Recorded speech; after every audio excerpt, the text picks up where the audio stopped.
What up, guys? Kevin here. Call of Duty is coming in Game Pass. Whoa. I'm shocked. An Xbox first party game launching day and date on Game Pass? What? Get out of here. Now, I'm tired of the constant negative rumors about Xbox and it just not being true. It's always something negative about Xbox and it just ends up not being true. You don't hear these type of rumors with PlayStation or Nintendo. It's always Xbox. You got Paul Tassi here. Congrats on Call of Duty on Game Pass, but also Game Pass probably ending up being $300 a year before too long. Again, without dramatic new subwells. Price increases are mostly what you got. We'll see. He's basically saying, congrats, you got Call of Duty on Game Pass. Now you're going to get a price increase. Which I have thoughts on that. But again, the price increase hasn't happened yet. I think it will, but that's what Xbox continues to deal with. Constant negative press. Negativity. Call of Duty not on Game Pass. Oh, if it goes on Game Pass, they're increasing the price. But let's talk about that. Let's talk about Call of Duty being on Game Pass and them doing a price increase. Here's the thing. I think Xbox is stuck between a rock and a hard place with Game Pass. They're at a spot where they have like 35 million subscribers. I think the last time they announced a number, I think like 34, 35.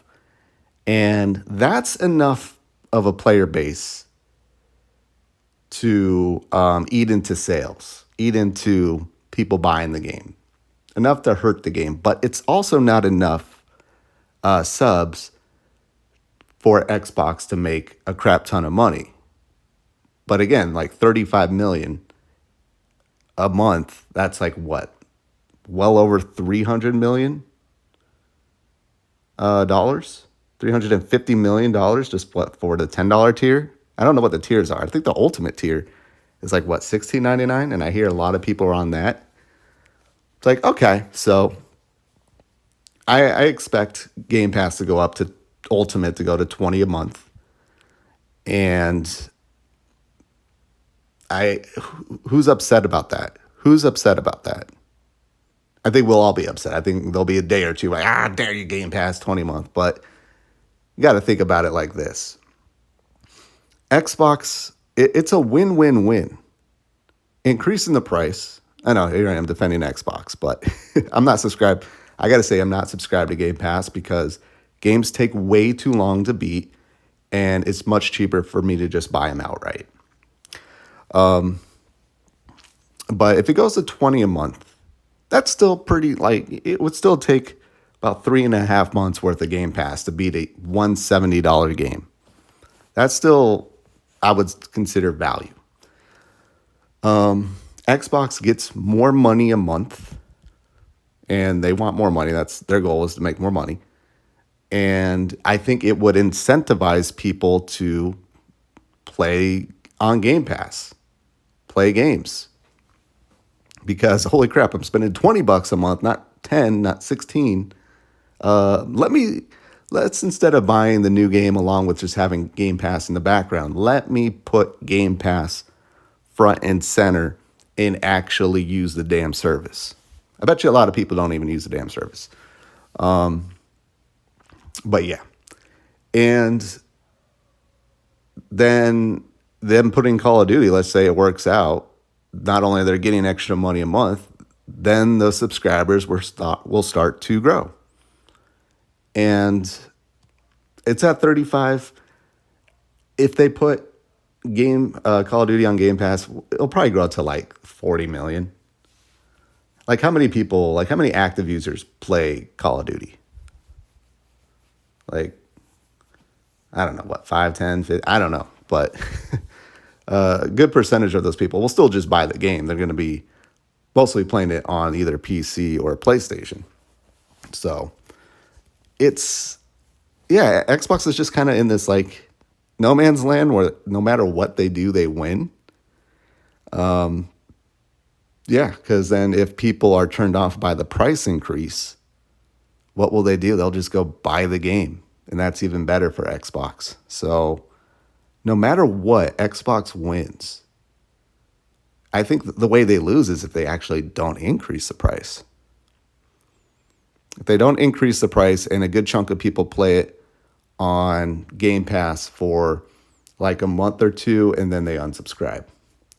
That's really the only way that they really lose with putting Call of Duty on Game Pass.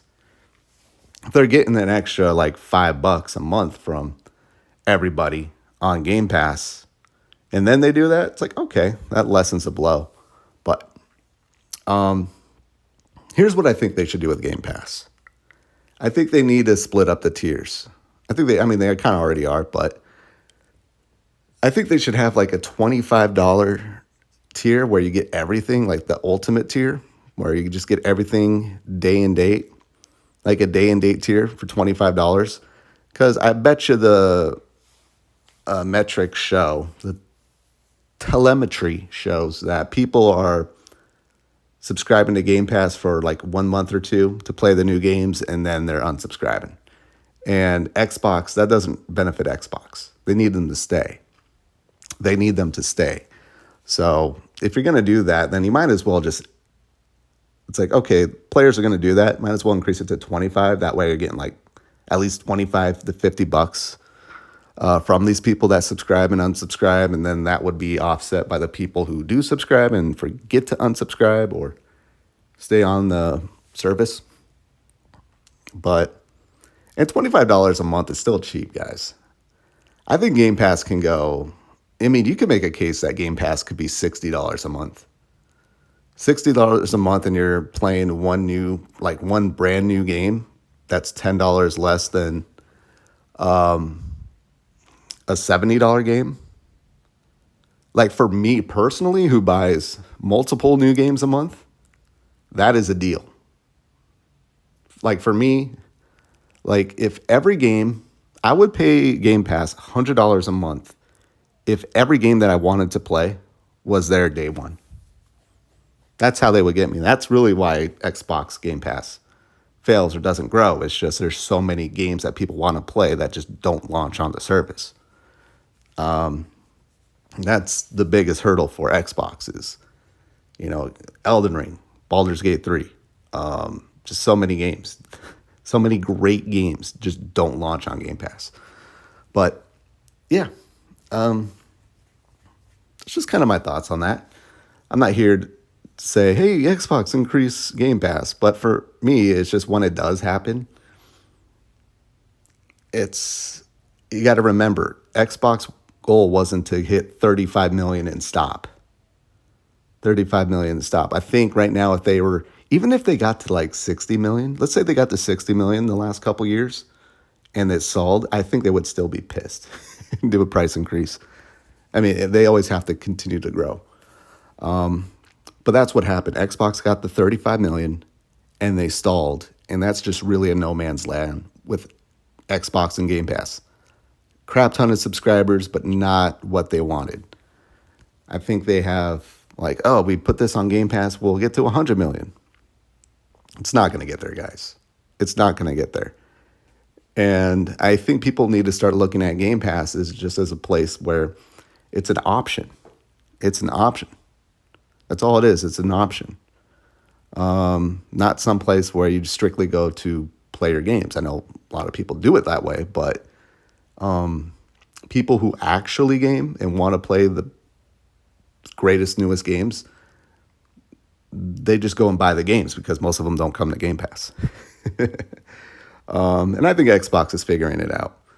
PlayStation figured it out with PlayStation Plus. That's why no one makes a big fuss over anything about PS Plus. The price increase was about it. And the games they add each month don't justify it. But I think we're going to see the same with Xbox Game Pass, where they increase the price a lot just to get Call of Duty on there. And then every month, it's not worth it. That wasn't worth the price increase. But again, it's an option. You can just not subscribe and just buy the games on their own. But all right, that is my thoughts on this. Shout out to Paul Tassi here, who's got to be weird about it. Again, I think within the next few years, you're going to see a $30 tier on Game Pass. I think so. I think so. And if I'm Xbox, it's like, hey, $30, brand new games. Usually beat them within like 1 or 2 months. You're saving money, baby. Baby buddy. All right, I gotta go. Thank you guys so much for watching. I'll talk to you later. Later.